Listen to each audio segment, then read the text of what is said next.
Hey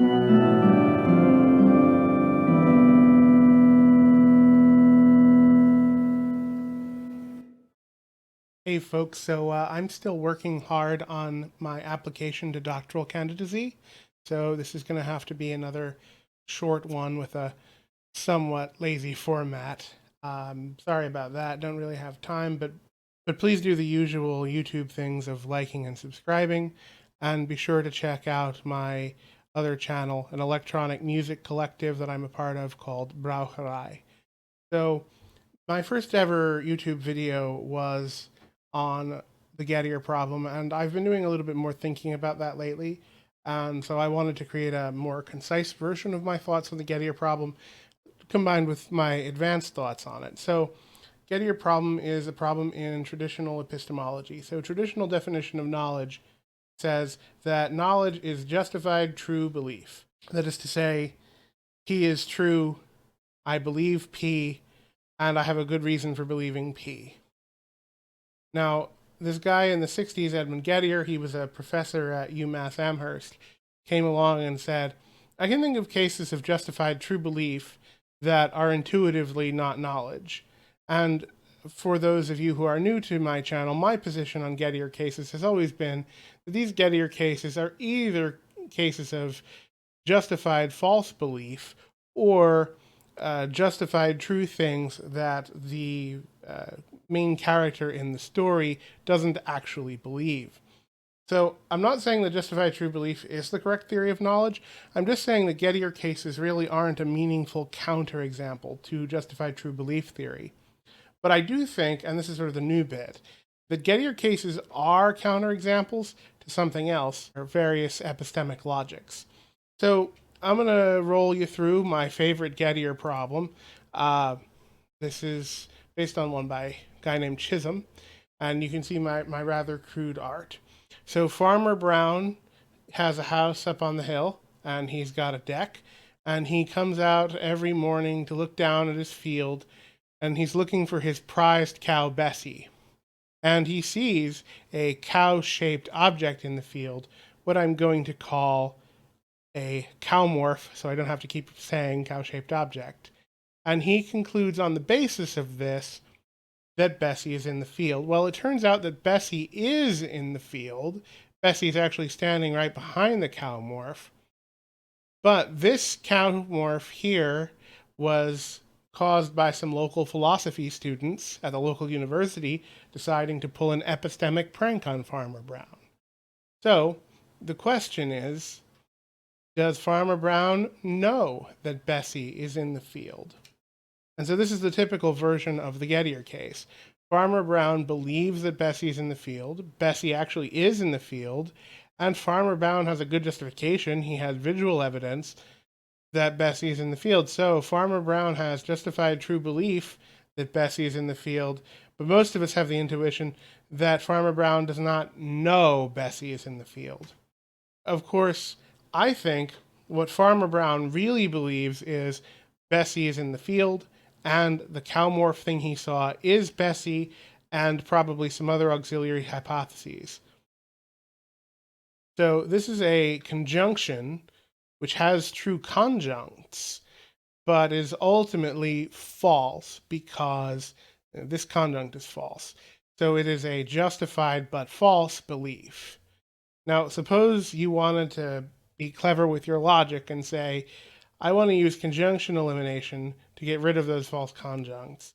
Well, you might say, well, Farmer Brown believes Bessie is in the field.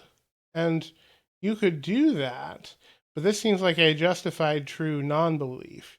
It seems like Farmer Brown still believes all of his other auxiliary hypotheses. Like, did you erase his belief in the other conjunctions? Did you borrow the neuralizer thing from Men in Black? Or are you saying that he now believes Bessie is in the field and the cow-morph is not Bessie?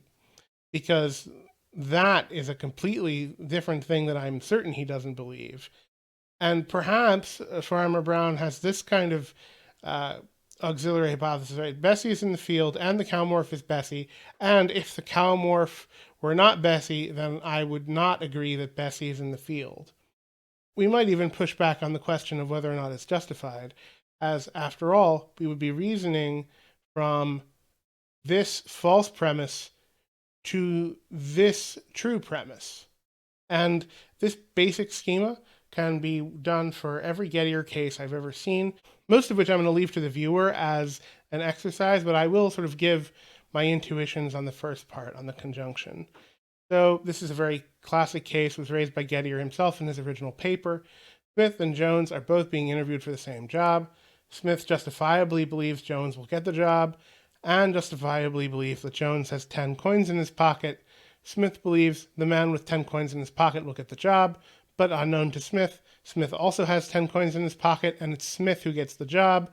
So the statement, the man with 10 coins in his pocket will get the job, is true. I would contend that in this case, Smith believes something like the man with 10 coins in his pocket will get the job, and that man is Jones. Another case raised by Gettier in his original paper, suppose that Smith has a justified belief that Jones owns a Ford. Using disjunction introduction, Smith has a justified true belief that Jones owns a Ford or Brown is in Barcelona. It turns out that Jones doesn't own a Ford, but Brown actually is in Barcelona on vacation. So we have another example of justified true belief that doesn't appear to be knowledge. But my contention is that Smith really believes Jones owns a Ford or Brown is in Barcelona, and it is not the case that Brown is in Barcelona because he just pulled that out of his butt. So this is a slightly more challenging case, the Barn case presented by Alvin Goldman at Rutgers, where I did my undergrad, because it's not, I think, as immediately obvious what auxiliary hypothesis is being questioned. But so the idea here is that Smith is driving through a country and he sees a barn. It turns out that it is a barn. But in this area, there are many false barn facades because perhaps there was a movie being filmed there recently. And so the intuition is that Smith doesn't know that this is a barn. And I would again say that this is a case where Smith believes that this thing he sees is a barn, but he also has an unstated auxiliary hypothesis that his senses are reliable in this case. So the probability that it is a barn, given that it looks like a barn in this area, is approximately 1. That's probably what he believes. Of course, this is a false statement. It's probably less than a half, given the state of environment he's in. So this is a similar one to the Goldman example, but I'm not sure who originated it. But so suppose Smith drives through a town he's never been through before. Smith wants to know what time it is, so he looks at the clock tower in the town square. It says 11 a.m. It turns out that it really is 11 a.m., but the clock tower is broken. And of course, this one seems relatively easy. Smith believes it's 11 a.m., and he believes that the clock tower works, which would be a false conjunct. So I tried to come up with an example that I thought could beat my system, and this is the case I came up with. So suppose after the job interview from the coins case, Smith goes home and tells his wife that the man with 10 coins in his pocket will get the job, but he omits the details about, say, Jones and the other circumstances. So now Mrs. Smith justifiably believes the man with 10 coins will get the job. She's got a justified belief based on what her husband told her. So I couldn't appeal in this case to secret beliefs about Jones, but it seems like this is also pretty obvious after thinking about it. So Mrs. Smith believes that the man with 10 coins in her pocket will get the job, but also that Mr. Smith, her husband, knows about the 10 coins, which of course we've established that he doesn't, if you agree with the intuitions in that case. So in general, it seems like people believe auxiliary hypotheses, such as the reliability of the senses or an absence of defeaters, or however you want to phrase that, together with main hypotheses, and Gettier cases seem to arise only when the main hypothesis is true, but one or more of the auxiliary hypotheses is false. Of course, we can't untangle our beliefs, so in those cases, we do not know. We may hold these beliefs conditionally. So to me, Gettier gets the fundamental structure of belief wrong, and it's rather surprising because this particular structure of main hypothesis And auxiliary hypotheses comes up all the time in discourse surrounding falsificationism. So Karl Popper, the goal of science is to falsify hypotheses, but if hypotheses are really conjunctions of the main hypothesis and auxiliary hypotheses, finding disconfirming evidence only shows that at least one of the conjuncts is false and we don't know which one. So here's the bit where I've kind of got new thoughts on this issue, right? So why does it matter?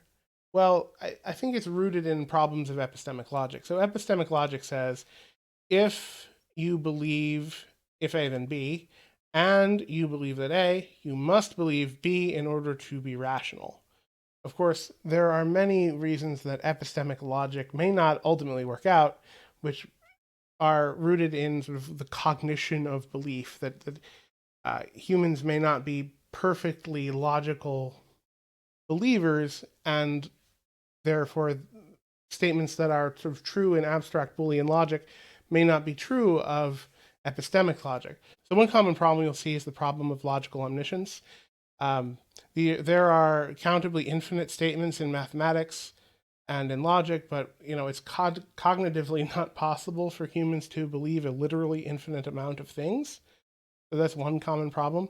And it seems like this is another one of those cases where epistemic logic breaks down due to cognition. It seems like conjunction elimination is not cognitively possible for humans. So we can't go from believing a conjunction to believing one of the conjuncts by itself.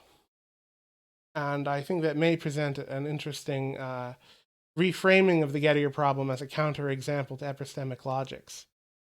So there are some other problems. One is that it's just unclear if it's possible to be compelled by reason psychologically. So some scholars think that it may be the result of deep emotional triggers that cause belief change, in which case there seems to be a deep problem with epistemic logic, and I would say it probably strikes the Bayesian variety of logic even harder. But there's also other cognitive problems. So for example, we seem to be able to believe contradictions. So Smith believes that if it were possible to go back in time, one could change the past. Lots of people believe that. Of course, that means that Smith is both doing one thing and not doing one thing at the same time. And yet, it's also possible for Smith to rationally believe the standard definition of entailment, which, if you're familiar with that, leads to the explosion principle, which says that if a contradiction is true, any arbitrary proposition must also be true, which is to say everything. So if a person believes you can change the past while time traveling, and if a person believes in the standard definition of entailment, then in order to be rational, that person must believe literally everything. And that doesn't seem like it makes a great deal of intuitive sense. So I think that we really should be embedding our epistemology in a knowledge of how people actually go about thinking and not how we'd like them to go about thinking. But I think the Gettier case may serve as a counterexample to at least the Boolean form of epistemic logic, but probably other forms of epistemic logic as well. Okay, that's it for this time. Have a nice day, and I'll see you when I'm able to see you. Ciao.